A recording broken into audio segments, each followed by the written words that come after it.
ಮಾಡಿ ಕೇಳಿಸ್ಕೊಳ್ಳಿ ಮಾಹಿತಿ ಕೇಳಿಸ್ಕೊಳ್ಳಿ. ನಾಗರಾಜ್ ಯಾದವ್ ಅವರು ಕೂಡ ಲೆಕ್ಕ ಕೊಡ್ತಾ ಇದ್ರು. ಬಿಜೆಪಿ ಟ್ವೀಟ್ ಮಾಡಿತ್ತು ನಿನ್ನೆ, ಶಕ್ತಿ ಯೋಜನೆಯಿಂದ ನಿಶ್ಶಕ್ತವಾಯಿತು ಸಾರಿಗೆ ಇಲಾಖೆ ಅಂತ ಹೇಳಿ. ಸಾಲ ಮಾಡೋಕೆ ನಿನ್ನೆಯಷ್ಟೇ ಅನುಮತಿ ಸಿಕ್ಕ ಬೆನ್ನಲ್ಲೇ ಇವತ್ತು ದರ ಏರಿಕೆ. ಬಿಜೆಪಿ ಬಿಜೆಪಿಯವರು ಸಾಲ ಮಾಡಿಬಿಟ್ಟು ಹೋಗಿದ್ರು ಅಂತ ಹೇಳಿ ಬೊಟ್ಟು ಮಾಡಿ ಮಾತನಾಡ್ತಿದ್ದಾರೆ ರಾಮಲಿಂಗಾರೆಡ್ಡಿ ಅವರು. ಆದ್ರೆ ಬಿಜೆಪಿ ಸಾಲ ಮಾಡಿತ್ತು ಅಂತ ಹೇಳಿ ಗ್ಯಾರಂಟಿ ಘೋಷಣೆ ಮಾಡ್ಲಿಕ್ಕೆ ಮುಂಚೆ ಗೊತ್ತಿರ್ಲಿಲ್ವಾ? ಇಷ್ಟೆಲ್ಲ ದರ ಏರಿಕೆ ಆಗುವ, ಅದರಲ್ಲೂ ಡೀಸೆಲ್ದೇ ಲೆಕ್ಕ ಇಟ್ಕೊಳ್ಳೋಣ, ಡೀಸೆಲ್ ದರದಲ್ಲಿ ಏರಿಕೆ ಆಗಬಹುದು ಅನ್ನೋ ಅಂದಾಜಿರ್ಲಿಲ್ವಾ? ಈ ಎಲ್ಲ ಅಂದಾಜನ್ನ ಲೆಕ್ಕ ಹಾಕದೆ ಗ್ಯಾರಂಟಿಯನ್ನ ಘೋಷಣೆ ಮಾಡಿದ್ರ? ಲಿಂಕ್ ಮಾಡಬಾರ್ದು ಗ್ಯಾರಂಟಿಗೂ ದರ ಏರಿಕೆಗೂ. ಹಾಗಾದ್ರೆ ಗ್ಯಾರಂಟಿಗೆ ಹಣ ಎಲ್ಲಿಂದ ಬರ್ತಿದೆ?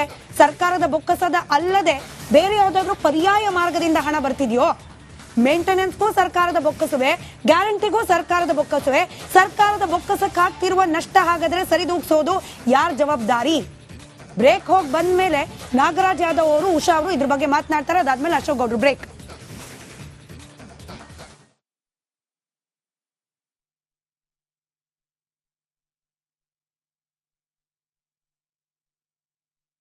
ಬ್ರೇಕಿಂಗ್ ಪ್ಲೇ ಮಾಡಿ ಕೇಳಿಸ್ಕೊಳ್ಳಿ ಮಾಹಿತಿ ಕೇಳಿಸ್ಕೊಳ್ಳಿ. ನಾಗರಾಜ್ ಯಾದವ್ ಅವರು ಕೂಡ ಲೆಕ್ಕ ಕೊಡ್ತಾ ಇದ್ರು. ಬಿಜೆಪಿ ಟ್ವೀಟ್ ಮಾಡಿತ್ತು ನಿನ್ನೆ, ಶಕ್ತಿ ಯೋಜನೆಯಿಂದ ನಿಶ್ಶಕ್ತವಾಯಿತು ಸಾರಿಗೆ ಇಲಾಖೆ ಅಂತ ಹೇಳಿ.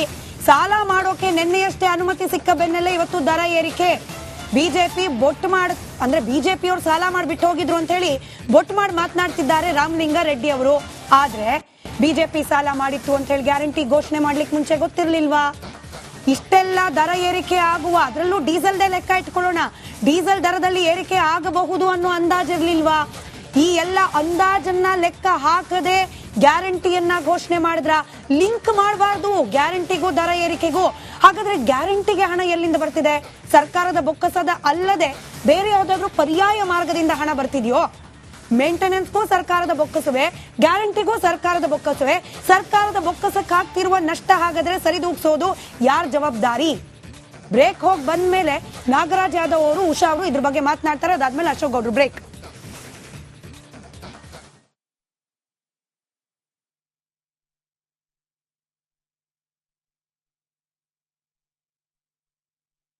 ಬ್ರೇಕಿಂಗ್ ಪ್ಲೇ ಮಾಡಿ ಕೇಳಿಸ್ಕೊಳ್ಳಿ ಮಾಹಿತಿ ಕೇಳಿಸ್ಕೊಳ್ಳಿ. ನಾಗರಾಜ್ ಯಾದವ್ ಅವರು ಕೂಡ ಲೆಕ್ಕ ಕೊಡ್ತಾ ಇದ್ರು. ಬಿಜೆಪಿ ಟ್ವೀಟ್ ಮಾಡಿತ್ತು ನಿನ್ನೆ, ಶಕ್ತಿ ಯೋಜನೆಯಿಂದ ನಿಶ್ಶಕ್ತವಾಯಿತು ಸಾರಿಗೆ ಇಲಾಖೆ ಅಂತ ಹೇಳಿ. ಸಾಲ ಮಾಡೋಕೆ ನಿನ್ನೆಯಷ್ಟೇ ಅನುಮತಿ ಸಿಕ್ಕ ಬೆನ್ನಲ್ಲೇ ಇವತ್ತು ದರ ಏರಿಕೆ. ಬಿಜೆಪಿ ಬಿಜೆಪಿಯವರು ಸಾಲ ಮಾಡಿಬಿಟ್ಟು ಹೋಗಿದ್ರು ಅಂತ ಹೇಳಿ ಬೊಟ್ಟು ಮಾಡಿ ಮಾತನಾಡ್ತಿದ್ದಾರೆ ರಾಮಲಿಂಗಾರೆಡ್ಡಿ ಅವರು. ಆದ್ರೆ ಬಿಜೆಪಿ ಸಾಲ ಮಾಡಿತ್ತು ಅಂತ ಹೇಳಿ ಗ್ಯಾರಂಟಿ ಘೋಷಣೆ ಮಾಡ್ಲಿಕ್ಕೆ ಮುಂಚೆ ಗೊತ್ತಿರ್ಲಿಲ್ವಾ? ಇಷ್ಟೆಲ್ಲ ದರ ಏರಿಕೆ ಆಗುವ, ಅದರಲ್ಲೂ ಡೀಸೆಲ್ದೇ ಲೆಕ್ಕ ಇಟ್ಕೊಳ್ಳೋಣ, ಡೀಸೆಲ್ ದರದಲ್ಲಿ ಏರಿಕೆ ಆಗಬಹುದು ಅನ್ನೋ ಅಂದಾಜಿರ್ಲಿಲ್ವಾ? ಈ ಎಲ್ಲ ಅಂದಾಜನ್ನ ಲೆಕ್ಕ ಹಾಕದೆ ಗ್ಯಾರಂಟಿಯನ್ನ ಘೋಷಣೆ ಮಾಡಿದ್ರ? ಲಿಂಕ್ ಮಾಡಬಾರ್ದು ಗ್ಯಾರಂಟಿಗೂ ದರ ಏರಿಕೆಗೂ. ಹಾಗಾದ್ರೆ ಗ್ಯಾರಂಟಿಗೆ ಹಣ ಎಲ್ಲಿಂದ ಬರ್ತಿದೆ? ಸರ್ಕಾರದ ಬೊಕ್ಕಸದ ಅಲ್ಲದೆ ಬೇರೆ ಯಾವ್ದಾದ್ರು ಪರ್ಯಾಯ ಮಾರ್ಗದಿಂದ ಹಣ ಬರ್ತಿದ್ಯೋ? ಮೇಂಟೆನೆನ್ಸ್ಗೂ ಸರ್ಕಾರದ ಬೊಕ್ಕಸವೇ, ಗ್ಯಾರಂಟಿಗೂ ಸರ್ಕಾರದ ಬೊಕ್ಕಸವೇ. ಸರ್ಕಾರದ ಬೊಕ್ಕಸಕ್ಕಾಗ್ತಿರುವ ನಷ್ಟ ಹಾಗಾದ್ರೆ ಸರಿದೂಗಿಸೋದು ಯಾರ ಜವಾಬ್ದಾರಿ? ಬ್ರೇಕ್ ಹೋಗಿ ಬಂದ ಮೇಲೆ ನಾಗರಾಜ್ ಯಾದವ್ ಅವರು, ಉಷಾ ಅವರು ಇದ್ರ ಬಗ್ಗೆ ಮಾತನಾಡ್ತಾರೆ. ಅದಾದ್ಮೇಲೆ ಅಶೋಕ್ ಗೌಡ್ರು ಬ್ರೇಕ್.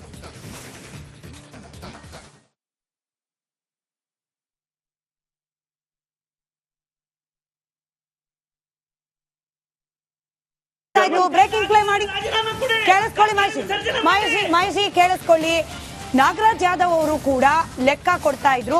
ಬಿಜೆಪಿ ಟ್ವೀಟ್ ಮಾಡಿತ್ತು ನಿನ್ನೆ, ಶಕ್ತಿ ಯೋಜನೆಯಿಂದ ನಿಶ್ಶಕ್ತವಾಯಿತು ಸಾರಿಗೆ ಇಲಾಖೆ ಅಂತ ಹೇಳಿ. ಸಾಲ ಮಾಡೋಕೆ ನಿನ್ನೆಯಷ್ಟೇ ಅನುಮತಿ ಸಿಕ್ಕ ಬೆನ್ನಲ್ಲೇ ಇವತ್ತು ದರ ಏರಿಕೆ. ಬಿಜೆಪಿ ಬಿಜೆಪಿಯವರು ಸಾಲ ಮಾಡಿಬಿಟ್ಟು ಹೋಗಿದ್ರು ಅಂತ ಹೇಳಿ ಬೊಟ್ಟು ಮಾಡಿ ಮಾತನಾಡ್ತಿದ್ದಾರೆ ರಾಮಲಿಂಗಾರೆಡ್ಡಿ ಅವರು. ಆದ್ರೆ ಬಿಜೆಪಿ ಸಾಲ ಮಾಡಿತ್ತು ಅಂತ ಹೇಳಿ ಗ್ಯಾರಂಟಿ ಘೋಷಣೆ ಮಾಡ್ಲಿಕ್ಕೆ ಮುಂಚೆ ಗೊತ್ತಿರ್ಲಿಲ್ವಾ? ಇಷ್ಟೆಲ್ಲ ದರ ಏರಿಕೆ ಆಗುವ, ಅದರಲ್ಲೂ ಡೀಸೆಲ್ದೇ ಲೆಕ್ಕ ಇಟ್ಕೊಳ್ಳೋಣ, ಡೀಸೆಲ್ ದರದಲ್ಲಿ ಏರಿಕೆ ಆಗಬಹುದು ಅನ್ನೋ ಅಂದಾಜಿರ್ಲಿಲ್ವಾ? ಈ ಎಲ್ಲ ಅಂದಾಜನ್ನ ಲೆಕ್ಕ ಹಾಕದೆ ಗ್ಯಾರಂಟಿಯನ್ನ ಘೋಷಣೆ ಮಾಡಿದ್ರ? ಲಿಂಕ್ ಮಾಡಬಾರ್ದು ಗ್ಯಾರಂಟಿಗೂ ದರ ಏರಿಕೆಗೂ. ಹಾಗಾದ್ರೆ ಗ್ಯಾರಂಟಿಗೆ ಹಣ ಎಲ್ಲಿಂದ ಬರ್ತಿದೆ? ಸರ್ಕಾರದ ಬೊಕ್ಕಸದ ಅಲ್ಲದೆ ಬೇರೆ ಯಾವ್ದಾದ್ರು ಪರ್ಯಾಯ ಮಾರ್ಗದಿಂದ ಹಣ ಬರ್ತಿದ್ಯೋ? ಮೇಂಟೆನೆನ್ಸ್ಗೂ ಸರ್ಕಾರದ ಬೊಕ್ಕಸವೇ, ಗ್ಯಾರಂಟಿಗೂ ಸರ್ಕಾರದ ಬೊಕ್ಕಸವೇ. ಸರ್ಕಾರದ ಬೊಕ್ಕಸಕ್ಕಾಗ್ತಿರುವ ನಷ್ಟ ಹಾಗಾದ್ರೆ ಸರಿದೂಗಿಸೋದು ಯಾರ ಜವಾಬ್ದಾರಿ? ಬ್ರೇಕ್ ಹೋಗಿ ಬಂದ ಮೇಲೆ ನಾಗರಾಜ್ ಯಾದವ್ ಅವರು, ಉಷಾ ಅವರು ಇದ್ರ ಬಗ್ಗೆ ಮಾತನಾಡ್ತಾರೆ. ಅದಾದ್ಮೇಲೆ ಅಶೋಕ್ ಗೌಡ್ರು ಬ್ರೇಕ್.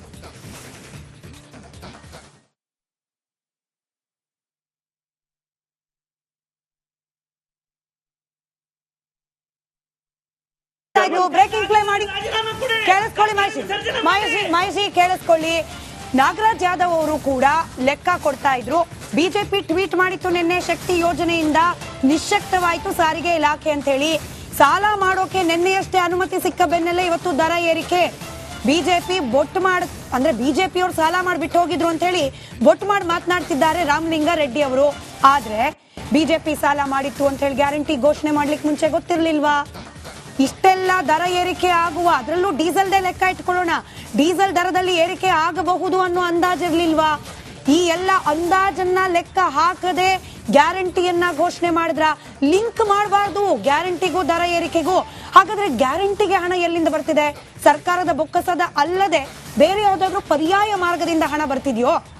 ಮೇಂಟೆನೆನ್ಸ್ಗೂ ಸರ್ಕಾರದ ಬೊಕ್ಕಸವೇ, ಗ್ಯಾರಂಟಿಗೂ ಸರ್ಕಾರದ ಬೊಕ್ಕಸವೇ.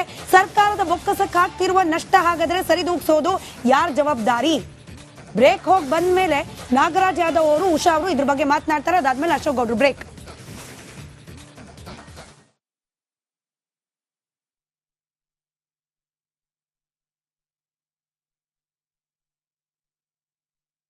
ಬ್ರೇಕಿಂಗ್ ಪ್ಲೇ ಮಾಡಿ ಕೇಳಿಸ್ಕೊಳ್ಳಿ ಮಾಹಿತಿ ಕೇಳಿಸ್ಕೊಳ್ಳಿ. ನಾಗರಾಜ್ ಯಾದವ್ ಅವರು ಕೂಡ ಲೆಕ್ಕ ಕೊಡ್ತಾ ಇದ್ರು. ಬಿಜೆಪಿ ಟ್ವೀಟ್ ಮಾಡಿತ್ತು ನಿನ್ನೆ, ಶಕ್ತಿ ಯೋಜನೆಯಿಂದ ನಿಶ್ಶಕ್ತವಾಯಿತು ಸಾರಿಗೆ ಇಲಾಖೆ ಅಂತ ಹೇಳಿ. ಸಾಲ ಮಾಡೋಕೆ ನಿನ್ನೆಯಷ್ಟೇ ಅನುಮತಿ ಸಿಕ್ಕ ಬೆನ್ನಲ್ಲೇ ಇವತ್ತು ದರ ಏರಿಕೆ. ಬಿಜೆಪಿ ಬಿಜೆಪಿ ಅವರು ಸಾಲ ಮಾಡಿಬಿಟ್ಟು ಹೋಗಿದ್ರು ಅಂತ ಹೇಳಿ ಬೊಟ್ಟು ಮಾಡಿ ಮಾತನಾಡ್ತಿದ್ದಾರೆ ರಾಮಲಿಂಗ ರೆಡ್ಡಿ ಅವರು. ಆದ್ರೆ ಬಿಜೆಪಿ ಸಾಲ ಮಾಡಿತ್ತು ಅಂತ ಹೇಳಿ ಗ್ಯಾರಂಟಿ ಘೋಷಣೆ ಮಾಡ್ಲಿಕ್ಕೆ ಮುಂಚೆ ಗೊತ್ತಿರ್ಲಿಲ್ವಾ? ಇಷ್ಟೆಲ್ಲ ದರ ಏರಿಕೆ ಆಗುವ, ಅದರಲ್ಲೂ ಡೀಸೆಲ್ದೇ ಲೆಕ್ಕ ಇಟ್ಕೊಳ್ಳೋಣ, ಡೀಸೆಲ್ ದರದಲ್ಲಿ ಏರಿಕೆ ಆಗಬಹುದು ಅನ್ನೋ ಅಂದಾಜಿರ್ಲಿಲ್ವಾ? ಈ ಎಲ್ಲ ಅಂದಾಜನ್ನ ಲೆಕ್ಕ ಹಾಕದೆ ಗ್ಯಾರಂಟಿಯನ್ನ ಘೋಷಣೆ ಮಾಡಿದ್ರ? ಲಿಂಕ್ ಮಾಡಬಾರ್ದು ಗ್ಯಾರಂಟಿಗೂ ದರ ಏರಿಕೆಗೂ. ಹಾಗಾದ್ರೆ ಗ್ಯಾರಂಟಿಗೆ ಹಣ ಎಲ್ಲಿಂದ ಬರ್ತಿದೆ? ಸರ್ಕಾರದ ಬೊಕ್ಕಸದ ಅಲ್ಲದೆ ಬೇರೆ ಯಾವ್ದಾದ್ರು ಪರ್ಯಾಯ ಮಾರ್ಗದಿಂದ ಹಣ ಬರ್ತಿದ್ಯೋ? ಮೇಂಟೆನೆನ್ಸ್ಗೂ ಸರ್ಕಾರದ ಬೊಕ್ಕಸವೇ, ಗ್ಯಾರಂಟಿಗೂ ಸರ್ಕಾರದ ಬೊಕ್ಕಸವೇ. ಸರ್ಕಾರದ ಬೊಕ್ಕಸಕ್ಕೆ ಆಗ್ತಿರುವ ನಷ್ಟ ಹಾಗಾದ್ರೆ ಸರಿದೂಗಿಸೋದು ಯಾರ ಜವಾಬ್ದಾರಿ? ಬ್ರೇಕ್ ಹೋಗಿ ಬಂದ ಮೇಲೆ ನಾಗರಾಜ್ ಯಾದವ್ ಅವರು, ಉಷಾ ಅವರು ಇದ್ರ ಬಗ್ಗೆ ಮಾತನಾಡ್ತಾರೆ. ಅದಾದ್ಮೇಲೆ ಅಶೋಕ್ ಗೌಡ್ರು ಬ್ರೇಕ್.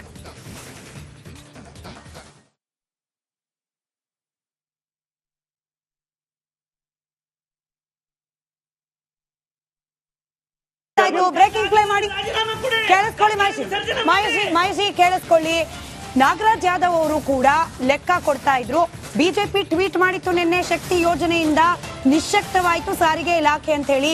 ಸಾಲ ಮಾಡೋಕೆ ನಿನ್ನೆಯಷ್ಟೇ ಅನುಮತಿ ಸಿಕ್ಕ ಬೆನ್ನಲ್ಲೇ ಇವತ್ತು ದರ ಏರಿಕೆ. ಬಿಜೆಪಿ ಬಿಜೆಪಿ ಅವರು ಸಾಲ ಮಾಡಿಬಿಟ್ಟು ಹೋಗಿದ್ರು ಅಂತ ಹೇಳಿ ಬೊಟ್ಟು ಮಾಡಿ ಮಾತನಾಡ್ತಿದ್ದಾರೆ ರಾಮಲಿಂಗ ರೆಡ್ಡಿ ಅವರು. ಆದ್ರೆ ಬಿಜೆಪಿ ಸಾಲ ಮಾಡಿತ್ತು ಅಂತ ಹೇಳಿ ಗ್ಯಾರಂಟಿ ಘೋಷಣೆ ಮಾಡ್ಲಿಕ್ಕೆ ಮುಂಚೆ ಗೊತ್ತಿರ್ಲಿಲ್ವಾ? ಇಷ್ಟೆಲ್ಲ ದರ ಏರಿಕೆ ಆಗುವ, ಅದರಲ್ಲೂ ಡೀಸೆಲ್ದೇ ಲೆಕ್ಕ ಇಟ್ಕೊಳ್ಳೋಣ, ಡೀಸೆಲ್ ದರದಲ್ಲಿ ಏರಿಕೆ ಆಗಬಹುದು ಅನ್ನೋ ಅಂದಾಜಿರ್ಲಿಲ್ವಾ? ಈ ಎಲ್ಲ ಅಂದಾಜನ್ನ ಲೆಕ್ಕ ಹಾಕದೆ ಗ್ಯಾರಂಟಿಯನ್ನ ಘೋಷಣೆ ಮಾಡಿದ್ರ?